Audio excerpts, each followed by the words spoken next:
Ma'am అసలు IVF అంటే ఏంటి? ఇప్పుడు ఐవీఎఫ్ అంటే ఏంటి అంటే అండి బేసికల్‌గా అందరికీ మనం ఐవీఎఫ్ చేయాల్సిన అవసరం లేదనమాట. హ్మ్.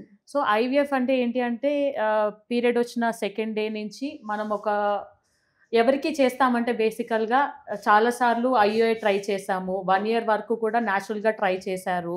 తర్వాత వాళ్ళ ఏఎంహెచ్ కౌంట్ తక్కువుంది. లేకపోతే ఓవేరియన్ రిజర్వ్ తక్కువుంది. లేకపోతే సెమెన్‌లో అంటే వాళ్ళ హస్బెండ్ పార్ట్నర్ సెమెన్‌లో చాలా కౌంట్ తక్కువుంది. ఇంకా 1 మిలియనే ఉంది. లేకపోతే 5 మిలియనే ఉంది. అసలు ఏ మాత్రము చురుకుదనం లేదు. అంటే లైక్ మోటిలిటీ అనేది యాహ్! తక్కువుంది అంటే మాత్రం we have to go for IVF.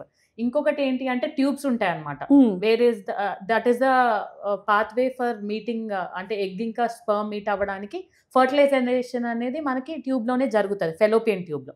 కొంతమందికేంటి అంటే అడిషన్స్ వల్లనో, ఇన్ఫెక్షన్ వల్లనో ఈ ట్యూబ్స్ బ్లాక్ అయిపోతాయన్నమాట ఆడవాళ్ళలో. And the diameter of the tube is only 4 అన్నమాట. ఆ 4 ట్యూబ్ బ్లాక్ అయినప్పుడు మనకి ఆ స్పెర్మ్ ఎగ్ మీట్ అయ్యే ప్లేస్ అనేది లేదు. లేదు. So, right. మనము బయటనే బేబీని ఫార్మ్ చేయాలి. అంటే ఐవీఎఫ్ ద్వారానే వాళ్ళు ప్రెగ్నెన్సీకి వెళ్ళాలన్నమాట. సో, అట్లాంటి వాళ్ళకి. అంటే ట్యూబల్ బ్లాక్ ఏమన్నా ఉన్నా, స్పెర్మ్ ఇష్యూస్ ఏమన్నా ఉన్నా, తర్వాత 6-7 టైమ్స్ ఆఫ్ ఐయుఐ అయింది. అయినా కానీ మనకి ప్రెగ్నెన్సీ రాలేదు. ఓవేరియన్ రిజర్వ్ తక్కువుంది. అంటే ఎగ్ కౌంట్ కూడా తక్కువుంది. ఇంకా రకరకాల రీజన్స్ వల్ల వాళ్ళు they will be push to IVF అనమాట. ఫస్ట్ పేషెంట్ రాగానే మీకు ఖచ్చితంగా ఐవీఎఫ్ అనేసి కూడా ఏమి చెప్పడానికి ఉండదనమాట. సో, వాళ్ళ బాడీని బట్టి, వాళ్ళ హార్మోనల్ లెవెల్స్ బట్టి, వాళ్ళ పార్ట్నర్ యొక్క సెమెన్ అనాలిసిస్ బట్టి, సో, దాన్ని బట్టి like I said every size will not fit everybody. So, వాళ్ళకి తగ్గట్టుగా టైలర్ మేడ్ అప్రోచ్ లాగా ఈ ఐవీఎఫ్ ద్వారా కొంతమందికి ఎగ్సీ గూడా చేయాల్సి రావచ్చనమాట ఐవీఎఫ్ ఓకే. బదులు.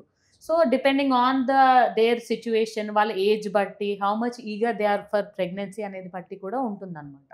సో, అప్పుడు మనం ఐవీఎఫ్‌కెళ్తాం. సో, ఐవీఎఫ్ ఏంటి అంటే పీరియడ్ వచ్చిన సెకండ్ డే వచ్చినప్పుడు మనం స్కాన్ చేసి చూసుకొని ఎగ్స్ ఎన్నున్నాయని చూసుకొని ఫీమేల్‌కి ఒక 10-12 డేస్ ఆఫ్ ఇంజెక్షన్స్ ఉంటాయన్నమాట. Every day she has to take that injections and meanwhile ఆ సెకండ్ డే నుంచి 12థ్ డే వరకు కూడా 2-3 టైమ్స్ ఆఫ్ స్కాన్ ఉంటుందన్నమాట. Depending on her case, depending on the egg development మనం స్కాన్‌కి రమ్మంటాం.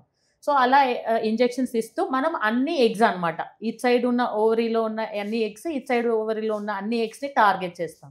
టార్గెట్ చేస్తూ ఆ ఇంజెక్షన్స్ డోసేజ్ అట్లా కాలిక్యులేట్ చేసి ఇస్తామన్నమాట. సో, ఎప్పుడైతే ఎగ్స్ మెచ్యూర్ అవుతాయో, అది మెచ్యూర్ అవ్వడానికి కూడా ఒక ఇంజెక్షన్ ఇచ్చేదుంటుంది. ఇచ్చేసిన ఓకే. తర్వాత మనకి ఒక 36 అవర్స్ లోపు మనము ఆ ఎగ్స్ అనేది బయటికి తీస్తామనమాట. జస్ట్ సింపుల్ అనస్థీషియా ఇచ్చేసి వెజైనల్ రూట్ ద్వారానే there is not like a major operation. ఒక చిన్న నీడిల్ ద్వారా మనం బయటికి తీస్తాం. బయటికి తీసేసిన తర్వాత అదే రోజు డిశ్చార్జ్ కూడా చేస్తామనమాట. That is the ovum pickup procedure అనమాట.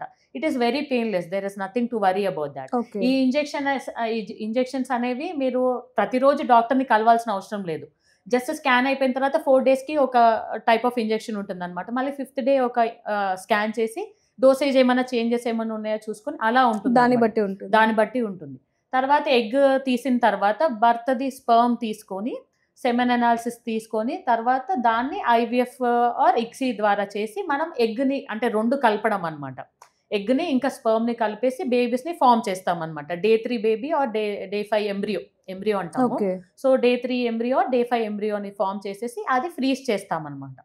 In case if the uterus is okay, if the lady is okay అంటే హార్మోనల్‌గా అంతా బానే ఉంది. మనకి ఎక్సెసివ్ ఎగ్స్ ఏం రాలేదు అనుకుంటే సేమ్ సైకిల్‌లో గూడా మనం ట్రాన్స్‌ఫర్‌కి ఎళ్ళిపోవచ్చనమాట. ఫ్రెష్ ఎంబ్రియో ట్రాన్స్‌ఫర్ అంటామనమాట. సో, మనం ట్రాన్స్‌ఫర్ చేసిన తర్వాత ఒక 14 డేస్‌కి మనకి ప్రెగ్నెన్సీ వచ్చిందా లేదా అనేది మనకి మనం బీటా హెచ్‌సీజీ వాల్యూ ద్వారా లేకపోతే పీరియడ్ మిస్ అవ్వడం అట్లా దాన్ని బట్టి మనకి తెలిసిపోతుందనమాట. అంటే మేడం ఫస్ట్ ప్రాసెస్ ఐయుఐ అని చెప్పొచ్చు. కానీ చాలా మంది కూడా ఐవీఎఫ్‌నే ఎక్కువ చూపించడం అనేది అసలు ఎంతవరకు కరెక్ట్ అంటారు?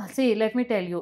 అంటే పేషెంట్ బట్టి వేరీ అవుతుందనమాట. ఐయుఐ కూడా ఫస్ట్ లైన్ ఆఫ్ ట్రీట్మెంట్ అని చెప్పడానికి లేదు. So, okay. ఫస్ట్ పేషెంట్ వచ్చినప్పుడు అంత హార్మోనల్‌గా బ్లడ్ ప్రొఫైల్ అంతా బావుందా లేదా? తన హిమోగ్లోబిన్ బావుందా? థైరాయిడ్ అంతా బావుందా లేదా చూసుకొని, మనము వాళ్ళకి ovulation induction and timed intercourse అంటే ఈ టైంలో మనము ఇంటర్‌కోర్స్ చేస్తే మనకి ఒక 10% ఆఫ్ ఛాన్స్ ఆఫ్ ప్రెగ్నెన్సీ ఉంది అనేసి మనం చెప్తామనమాట. These are all applicable only after 1 year of marriage. Okay. దానికి ఓకే. ముందు మనం నేచురల్‌గా ట్రై చేయమనే చెప్తామనమాట. అండ్ హార్మోనల్గా ఏమైనా ఇష్యూస్ ఉంది అంటే ప్రీ కన్సెప్షనల్ కౌన్సిలింగ్లోనే మనం అన్ని బ్లడ్ టెస్ట్ చేసిన తర్వాత థైరాయిడ్లో ఇట్లా ప్రాబ్లం ఉంది, కొంచెం థైరాయిడ్ టాబ్లెట్ తీసుకుంటే బెటర్ అనేసి చెప్పేసి వాళ్ళకి వీల్ స్టార్ట్ ద థైరాయిడ్ అనమాట. So medically and physically and everything when she's ready we will do all the procedures అనమాట. ఓవులేషన్ ఇండక్షన్లో చాలా వరకు కూడా మనకి ఒక 100 మెంబర్స్కి ట్రై చేస్తున్నామంటే అట్లీస్ట్ ఒక 12 couples will conceive through ovulation induction అనమాట.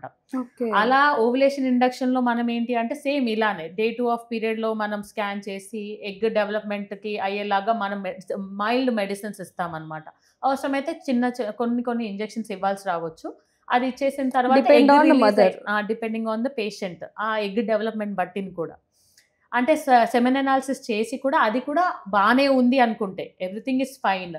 అండ్ ఇప్పుడు ఉన్న ఫాస్ట్ జనరేషన్కి ఏంటి అంటే కరెక్ట్ టైంలో కలవలేకపోతున్నారు అనమాట. కరెక్ట్ టైంలో they are not able to plan intercourse అనమాట. సో ఆ టైం అనేది మనం చెప్తాము, ఈ టైంలో మనకి ఎగ్ రిలీజ్ అవబోతుందమ్మా, సో మీరు ఇద్దరు కలిసి ఉంటే మీకు ఛాన్స్ అనేది చాలా ఎక్కువ ఉంటుంది అనేసి మనం చెప్తే వాళ్ళు ప్లాన్ చేసుకుంటారు అనమాట. ప్లాన్ చేసుకున్న తర్వాత ఆ ప్రెగ్నెన్సీ సపోర్ట్ అయ్యేలాగా ప్రొజెస్ట్రాన్ మైల్డ్ టాబ్లెట్స్ ఇచ్చేసి మనం అలా కంటిన్యూ చేయొచ్చు. అండ్ పీరియడ్ ఒకవేళ స్కిప్ అయినా కానీ అంటే యూపీటీ ప్రెగ్నెన్సీ టెస్ట్ ఏదైనా పాజిటివ్ వస్తే we ask them to come back. ఒకవేళ పీరియడ్ వచ్చింది అంటే then it was not successful అన్నట్టుగా అర్థం చేసుకొని నెక్స్ట్ ఇంకా కొంచెం మాడిఫై చేసి అంటే ఎగ్ రిలీజ్ అయ్యే టైం కొంచెం కరెక్ట్గా చేసుకొని ఇంకా బెటర్గా చేయడానికి ఛాన్స్ ఉంటుందన్నమాట. అలా మనం ఒక 6 to 7 సైకిల్స్ కూడా ప్లాన్ చేసుకోవచ్చు ovulation induction depending on the patients condition. Okay. అంటే మేడం ఇప్పుడు వరకు